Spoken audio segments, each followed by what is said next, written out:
भाग 2। गांव का मुखिया तांत्रिक भैरवनाथ के कदमों में गिरकर कहने लगा, कुछ कीजिए बाबा, अब आप ही हम सब गांव वालों का एकमात्र सहारा है। मैं अभी फिलहाल इन गांव वालों के लिए कुछ भी नहीं कर सकता। भैरवनाथ की बात सुनकर मुखिया बोला, तो क्या हम सब गांव वाले भी राकेश की तरह बेमौत मारे जाएंगे? किसी एक की गलती की सजा पूरे गांव वालों को क्यों? बाबा, इसमें हम सबकी क्या गलती?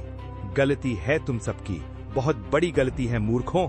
इसी गांव में किसी दुष्ट आदमी ने यक्षिणी को बुलाने के लिए तंत्र विद्या का सहारा लिया और तुम लोग कुछ जान ही नहीं पाए, क्योंकि यक्षिणी को बुलाना इतना आसान नहीं होता। उसके लिए एक खास विद्या की जरूरत होती है। इस क्रिया के लिए जो अनुष्ठान करना होता है वो कोई भी ऐरा गैरा मामूली साधु नहीं कर सकता। तुम सब गांव वालों की नाक के नीचे वो दुष्ट इस खतरनाक अनुष्ठान को कर रहा था और तुम लोगों को खबर तक नहीं हुई। हमारी बात का यकीन मानिए बाबा, हमें इस बारे में कुछ भी मालूम नहीं और ना ही हमारे सामने किसी ने इस तरह का यहाँ पर कोई अनुष्ठान किया है। भैरवनाथ गुस्से में सब गांव वाले और मुखिया को देखे जा रहा था। मुखिया हाथ जोड़कर भैरवनाथ से कहा, गुस्सा शांत करिए अपना बाबा, जो होना था वो हो चुका, अब हमें आगे क्या करना है वो बताइए। मुखिया की बात सुनकर तांत्रिक भैरवनाथ सोच में पड़ गया। कुछ देर बाद वो मुखिया से बोला, मुझे उस यक्षिणी को असली रूप में बुलाने के लिए एक खास अनुष्ठान करना पड़ेगा, क्योंकि ये जानना बहुत जरूरी है कि आखिर उसको किस मकसद के लिए यहाँ बुलाया गया है। मगर इसमें कुछ दिन का वक्त लग सकता है। तब तक के लिए तुम सबको एक सख्त हिदायत देकर जा रहा हूँ कि शाम 6 बजे के बाद अपने घरों से बाहर मत निकलना, चाहे तुम्हारा कितना जरूरी काम क्यों ना हो, क्योंकि यक्षिणी रात में बहुत ज्यादा ताकतवर हो जाती है और वो अपना शिकार ज्यादातर रात में ही करती है। तांत्रिक भैरवनाथ की बात सुनकर मुखिया ने सभी गांव वालों से मुखातिब होकर कहा, तुम सब लोगों ने सुन लिया ना, बाबा ने हम सब लोगों को क्या आदेश दिया है? शाम 6 बजे के बाद कोई भी अपने घर से बाहर ना निकले, चाहे उसे कितना भी जरूरी काम क्यों ना हो। मुखिया कुछ कहना ही वाला था कि तभी तांत्रिक भैरवनाथ ने चिल्लाकर कहा, जैसा कि मैंने तुम लोगों से कहा है कि वो यक्षिणी हम में से किसी एक का रूप लिए हुए यहाँ पर मौजूद है, इसीलिए मेरी इस बात को वो भी सुन रही होगी। शाम 6 बजे के बाद अगर कोई भी तुम्हारे घर का दरवाजा खटखटाकर तुम्हें बाहर की तरफ बुलाता है तो समझ लेना कि वो तुम्हारा कोई जान पहचान वाला नहीं खड़ा, बल्कि बाहर तुम्हारी मौत खड़ी है। जैसे कि मैं कह चुका हूँ और एक बार फिर कह रहा हूँ कि यक्षिणी किसी का भी रूप ले सकती है। इतना कहकर तांत्रिक भैरवनाथ वहां से चला गया। गांव वालों ने राकेश का अंतिम संस्कार कर दिया और वो सब लोग अपने अपने घरों के अंदर डरे सहमे दुबक गए। सबके दिल में एक ही विचार आ रहा था, यक्षिणी रात के वक्त किसका दरवाजा खटखटाएगी। मगर उस रात ऐसा कुछ भी नहीं हुआ।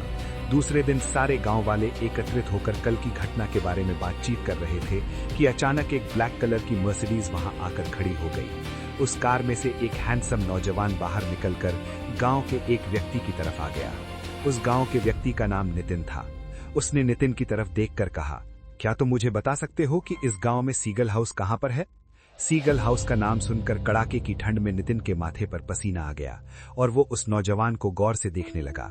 खुद को इस तरह देखने पर उस नौजवान ने दोबारा उससे कहा, क्या तुम्हें सुनाई नहीं देता? मैं तुमसे पूछ रहा हूं कि यहाँ पर सीगल हाउस कहां पर है? नितिन ने हाथ से इशारा करके उससे कहा, यहां से कुछ दूरी पर ही आपको मिल जाएगा। वैसे कौन है आप? आप सीगल हाउस का पता क्यों पूछ रहे हैं?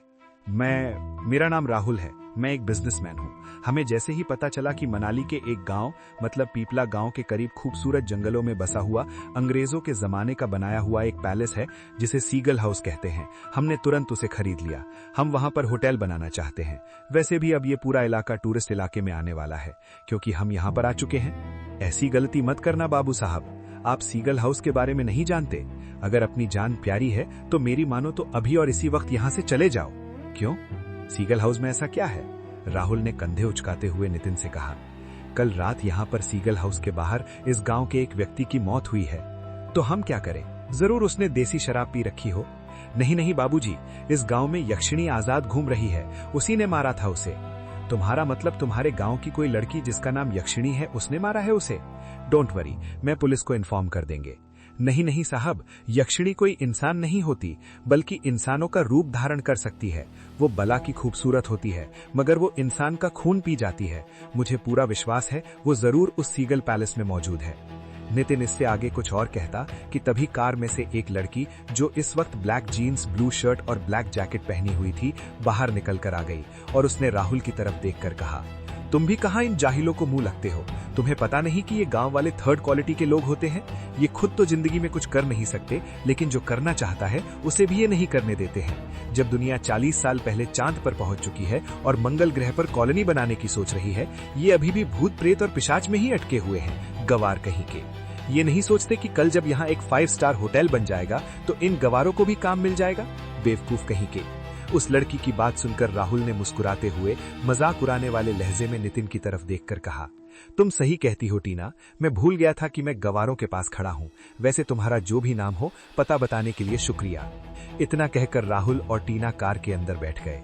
कार के अंदर राहुल और टीना के 3 दोस्त और भी मौजूद थे, जो शायद उन्हीं का इंतजार कर रहे थे। अजय, निधि और गोल्डी। उन सब में गोल्डी सबसे ज्यादा मजा किया था। राहुल ने अपनी ड्राइविंग सीट संभाल ली। गोल्डी ने राहुल से कहा, क्या हुआ यार, तू तो वहाँ पता पूछने गया था ना, मगर मुझे ऐसा लगा जैसे कि तेरी किसी मामले में वहाँ पर बहस चल रही हो। हाँ यार, जब मैंने उससे सीगल हाउस के बारे में पता पूछा तो वो ऐसे डर गया जैसे कि मैंने किसी भूत प्रेत का पता उससे पूछ लिया हो, और पता नहीं क्या क्या बकवास करके मेरा सारा मूड खराब कर दिया।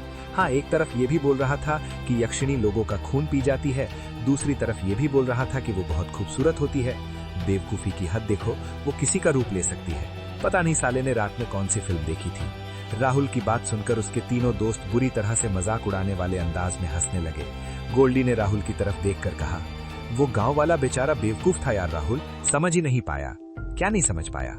यही कि यक्षिणी के बारे में उसने हमें बताकर कितनी बड़ी गलती की है।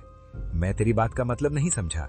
अरे यार, सिंपल सा मतलब है, उसने तुझसे ये तो कहा ना कि यक्षिणी बहुत खूबसूरत होती है। हाँ कहा है, तो फिर मेरी तो बल्ले बल्ले, तेरी गर्लफ्रेंड तेरे साथ हमेशा रहती है, अजय की गर्लफ्रेंड निधि भी हमेशा उसके साथ रहती है, और तुम चारों में सिर्फ एक मैं ही हूं जिसकी अभी तक गर्लफ्रेंड नहीं है। तो कहने का मतलब है कि यक्षिणी भी चल जाएगी।